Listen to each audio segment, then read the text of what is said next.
तर नमस्कार विद्यार्थी मित्रांनो, या व्हिडिओमध्ये आपण फोटोसिंथेसिस या प्रोसेसविषयी माहिती अभ्यासणार आहोत। तर फोटोसिंथेसिस म्हणजेच प्रकाश संश्लेषण म्हणजेच काय की वनस्पती स्वतःचा अन्न स्वतः तयार करत असतात, हे आपल्याला माहिती आहे। मग स्वतःचा अन्न स्वतः तयार करतात म्हणून त्यांना आपण स्वयंपोषी असं म्हणतो, बरोबर आहे। तर मग आपण ह्या स्वतःचा अन्न स्वतः कशा पद्धतीने तयार करतात, कशाच्या मदतीने तयार करतात हे पण पाहणं आपल्याला तेवढंच महत्त्वाचं आहे। तर मग या व्हिडिओमध्ये आपण काय करणार आहोत, तर फोटोसिंथेसिस विषयी माहिती अभ्यासणार आहोत।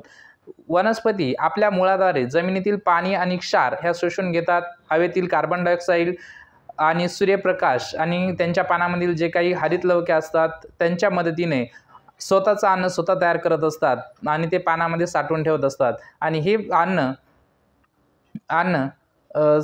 ग्लुकोजच्या स्वरूपामध्ये साठवून ठेव ऑक्सिजन O2 हवेमध्ये सोडतात, जे की आपल्यासाठी आपल्या जीवनासाठी महत्त्वाचं आहे। आणि वनस्पती म्हणजे दोन वहन व्यवस्था असतात, एक झायलम आणि फायलम। या वहन व्यवस्थेच्या मार्फत मुळातील जे काय पाणी आणि क्षार शोषून घेतलेलं आहे ते काय करत असतात की वनस्पतीच्या प्रत्येक भागापर्यंत पोहोचतात। अशी वहन व्यवस्था यांच्यामध्ये वनस्पतीमध्ये